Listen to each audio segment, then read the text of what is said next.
Well, Liana Buchanan, you are the Executive Officer with the Federation of Community Legal Centres. First of all, just explain what that job entails. So the Federation is the peak body for community legal centres in Victoria. We've got a really healthy, strong community legal sector here in this state. So we have 50 community legal centres. So my job with the rest of the Federation is to represent those centres and also to help those centres to work to improve fairness in Victoria by changing laws and improving practices. So what is a community legal centre? So community legal centres are not-for-profit organisations that provide free legal help to people who can't afford a lawyer and who can't get legal aid. So they're really an important last resort for people who can't get legal help with their problems from any other place.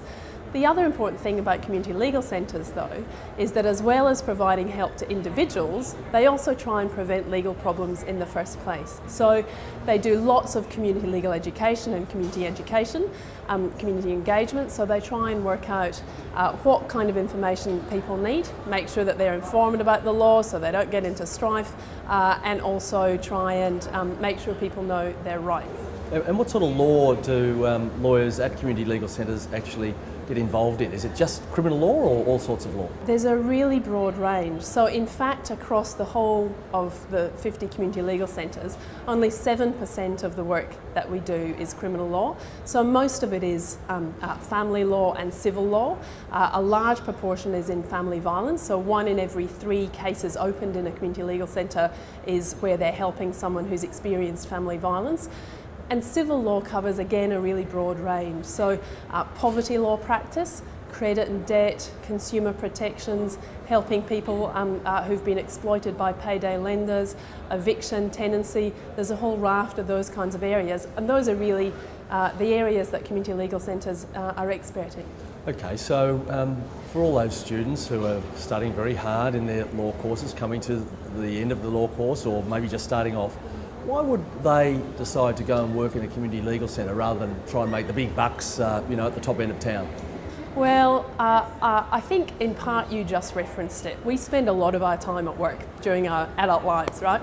So you can go and make the big bucks for yourself, or you can work really hard to make big bucks for your bosses or maybe your clients, or you can go and try and make a difference. And really that's where the big win is for community legal centres. You know when you go and work in a community legal centre that you're making a difference. You're making a difference for the individuals that you help.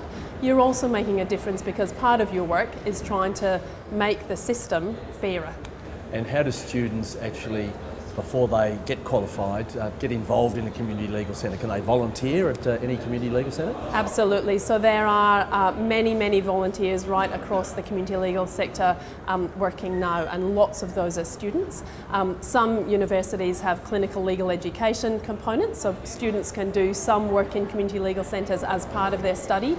But separate to that, anyone who's interested in social justice or in working in a community legal centre should call their local community legal centre, find out if they take volunteers, find out what kind of work they'd be able to do, put their name down because sometimes there's a waiting list, but absolutely there's lots of work for volunteers to do.